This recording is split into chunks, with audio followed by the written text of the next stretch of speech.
Tony the Tiger, Kyle, you get the strong sense that Kellogg's is going to make him gay one day, might feature a gay relationship with him and Toucan Sam.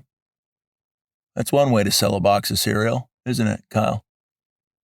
DarbyCast, Wildcard Friday, and hey, how are you? If this is your first episode, I will do what I always do to first-timers and encourage you to leave. I will tell you, turn this off, do something else, get out. But let's get into the DarbyCast, whatever it looks like today, because honestly, I have no agenda. I have nothing written down, per usual, and we're just going to see where it goes. So if you're in a space where you can relax, I want you to relax even harder. If you're in a space where you've got to stay focused, just focus on this and let everything else kind of fall by the wayside.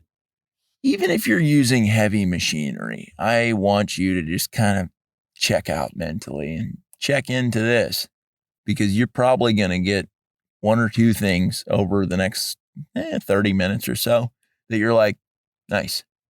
Sure, you might smash a wrecking ball into a bridge or create an explosion somewhere, but those things are pretty cool. Wrecking ball carnage? Not bad, right?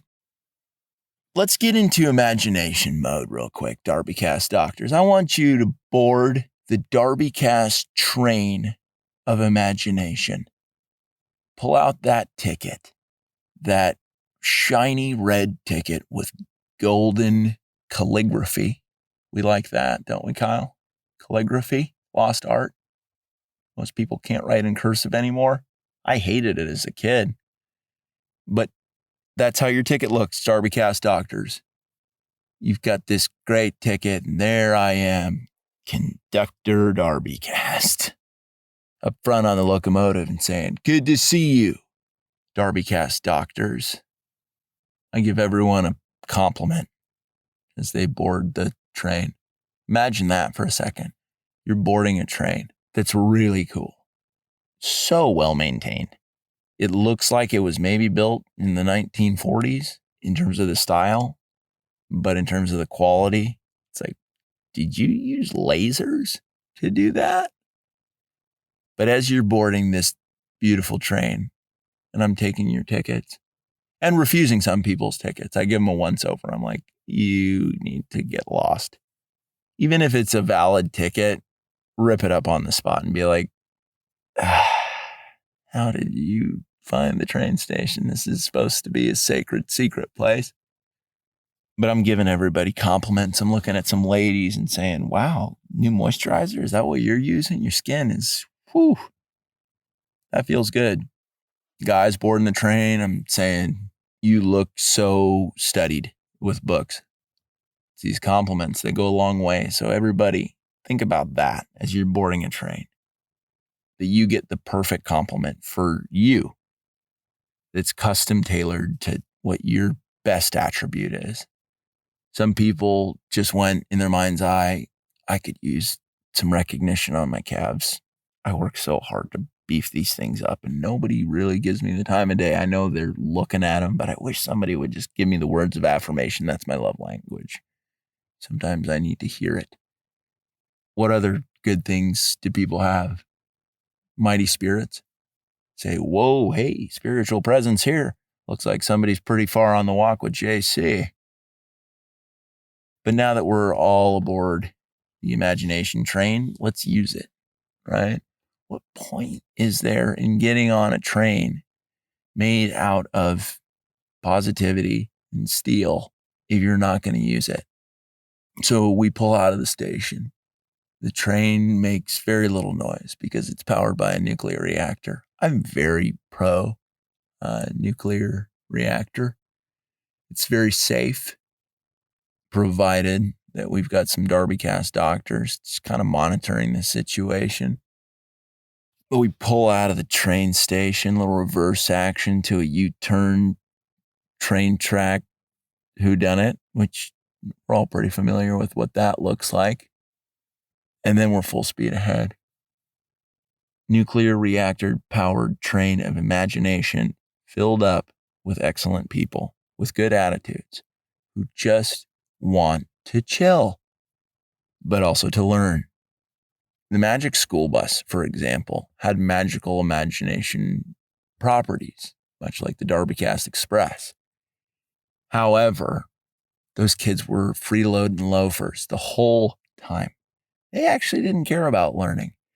I don't know when the last time was that you investigated the Magic School Bus and the nonsense that went on there.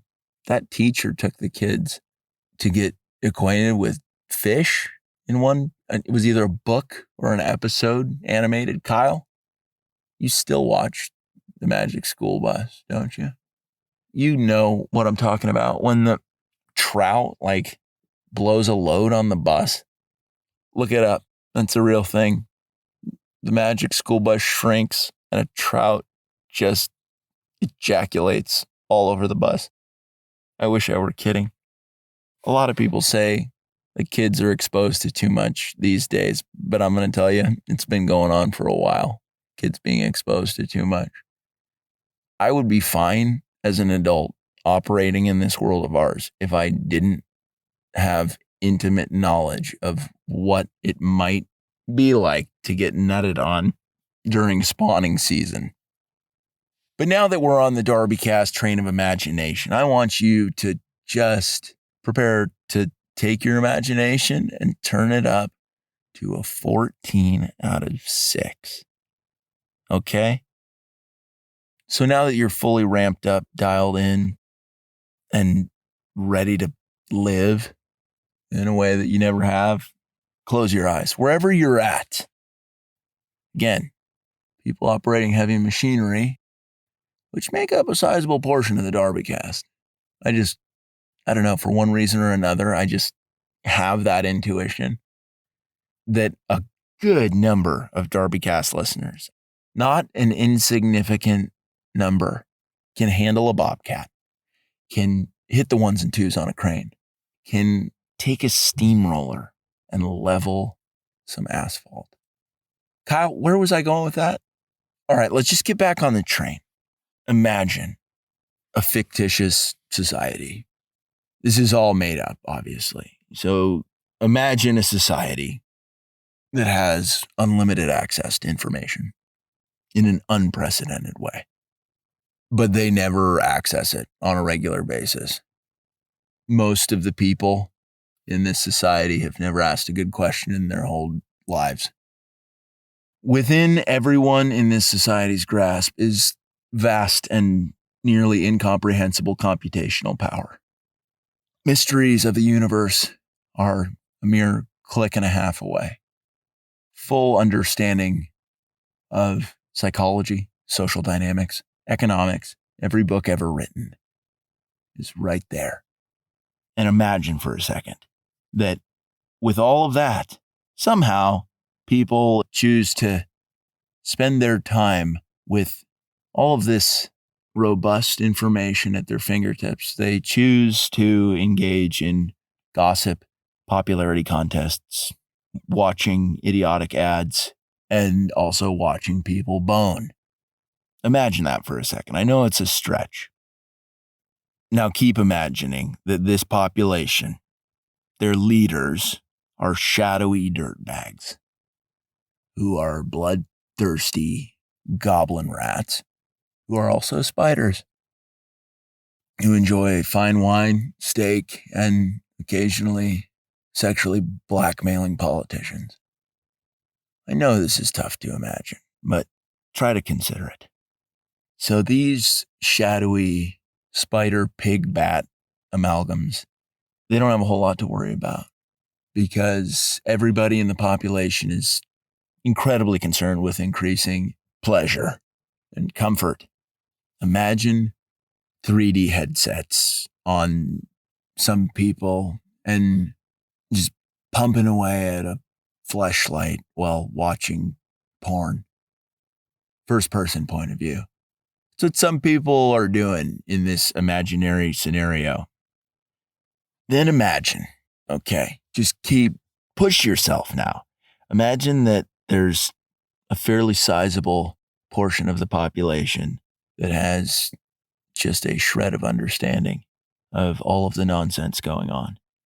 They see how things are going. They can look into the future more than 35 seconds. They're not on TikTok. That's just a made up thing that I just made up. TikTok, what's that? But these wonderful people, imagine if they had a cool title like DarbyCast Doctor. They see the centralization of power and the mass manipulation of most of the idiots of the population. And they're like, whoa, this is concerning. So there's a lot of people in this group. It's growing. These DarbyCast doctors, for instance, if they were called anything, maybe you could imagine them being called DarbyCast diplomats or something, other things that start with a D, because we need the alliteration. That is helpful in the imagination. We know this. So who do we think that the snake spider demon beasts want to take out? Headset fleshlight guy? Or maybe you, if you're putting yourself in the shoes of somebody who's like, I'm slightly in the know in this sea of endless information that is very scattered. Imagine being that kind of person where you get shreds of reality amidst the noise. You're like, wait a second. You're not actually a lady. You're a dude and you're not doing so well. I don't think we should cheer for you. I think we should try to help you. I don't think helping you involves encouraging you to slice your dick off. Can you imagine this? It's tough, right? Imagine if in this scenario, there was a democracy where people actually believed it was a democracy. It's not actually a democracy, but some people think it is. And then people argue with one another all the time over aspects of the quote unquote democracy until they're blue in the face, even though it's not really a democracy.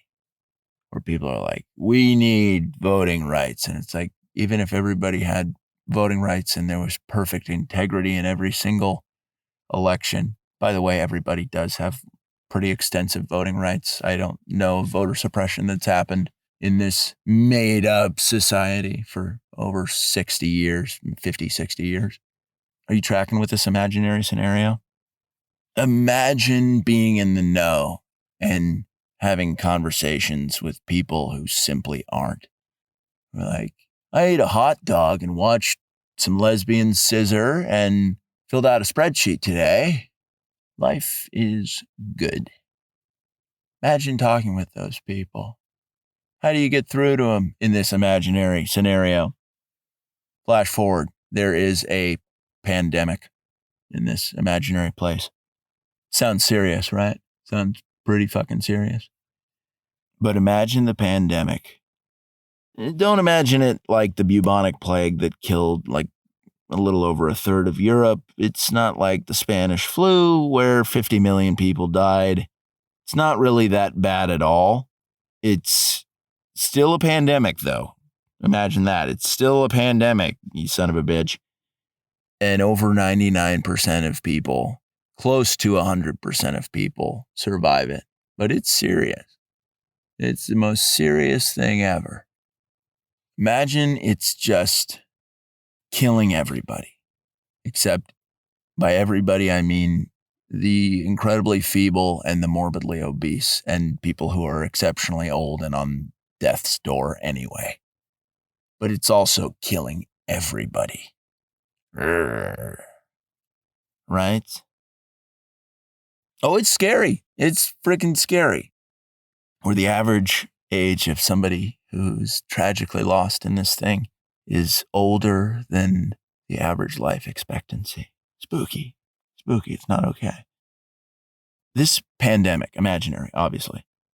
We're on the DarbyCast Express, imaginary train, powered by a nuclear reactor. It's going fast. we are vibing out hard right now. But imagine a crazy pandemic in this society of fat porn addicts that's made up. This pandemic magically doesn't go to East, South, or Southeast Asia. Those are places I just made up for the imaginary example.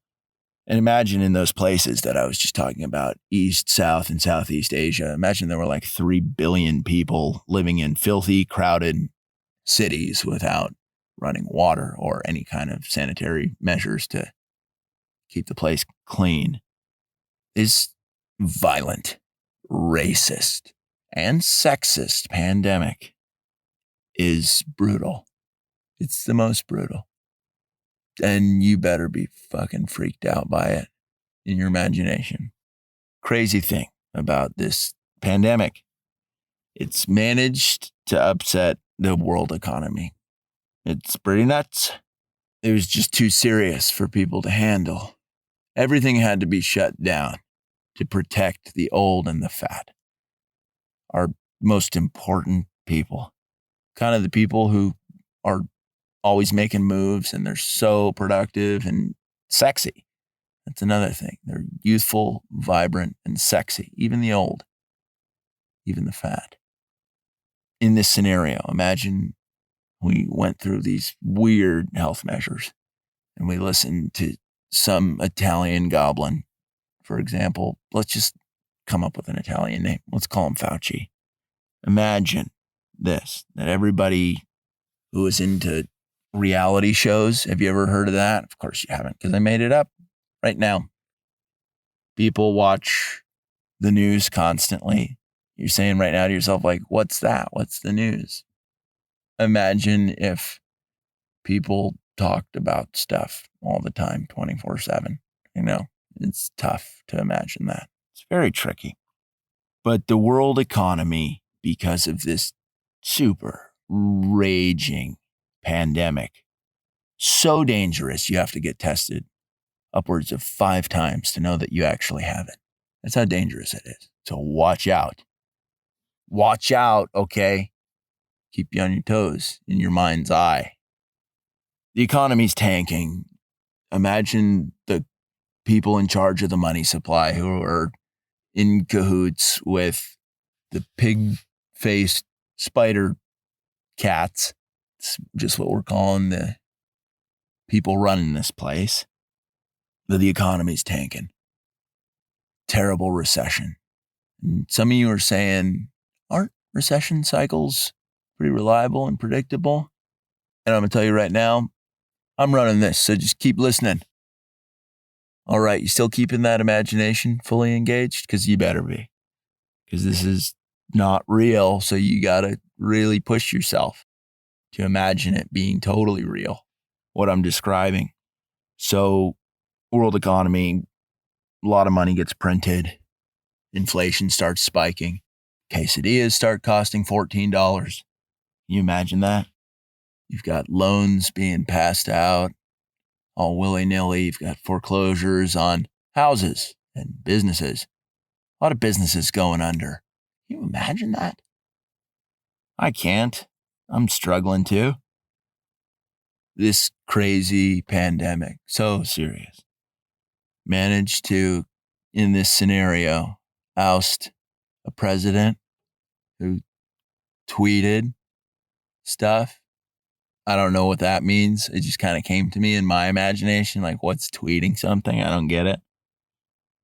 Also imagine this, that the people running the show in this imaginary made-up society, totally fabricated, they've been studying propaganda and mind control for at least the past 70 years. And they've perfected it, and they've convinced the people who really like pleasure and comfort that the biggest issue around is not any of the stuff actually going on.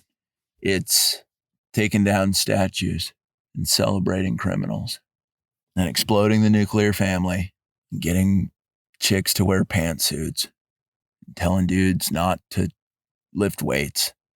It's a stretch, I know. It's a stretch. All right, so stay with me on this. So much imagery that I'm calling you to conjure up with no reference point. I know nothing like this has ever happened. So imagine this population. On one side, you've got people who are completely devoid of any critical thinking skills or an ability to formulate decent questions. And all of a sudden, they hear about a cure for the disease. And they get so fired up because the cure also comes with donuts, cheeseburgers, and other cool perks. So they're fired up. Then you've got those naysayers, the evil ones, who are like, this might be bullshit. And I know that those people sound so evil as I'm saying it. The people who are like, it seems like you hate us. Why would you ever do anything nice for us? Like give us a cure for this disease that's obviously running rampant and making people collapse in pools of blood on the street.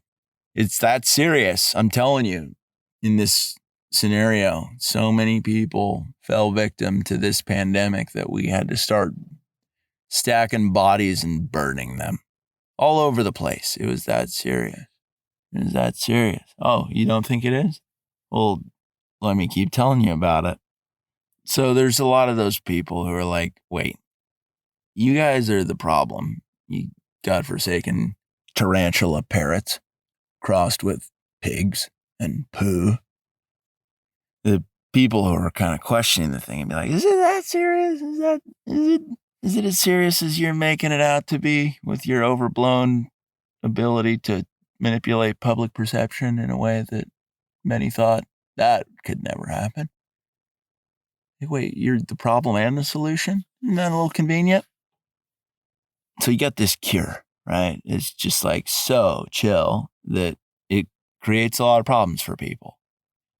The cure to the disease that was so serious that it was out of hand. You got to get tested 5 times to know if you have it. It's that serious. But people who aren't fired up on getting the cure, they're ridiculed and they're threatened all the time to lose their jobs. This is a heck of a train ride on the imagination DarbyCast Express. Boy, I'll say. So yeah, if you don't get the cure, you're ridiculed, fired, or just scorned.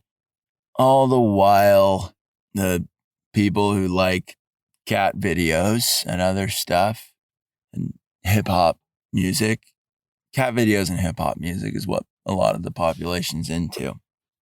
What's hip hop music? Something I came up with. You just got to go with me on the fly.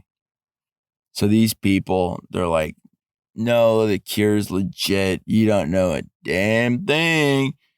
You're such an evil person. They say stuff like that, or like kind of in that vein to the people who aren't bought in on it. If you can actually imagine that. Now let's fast forward to like a year or two after everything I just described. This time there's a big virus, one that's pretty juicy. And it actually takes everybody out, like in a way that's like a real pandemic. Check that. Like a double real pandemic, because the first one was totally real. So serious. So this one's like triple serious.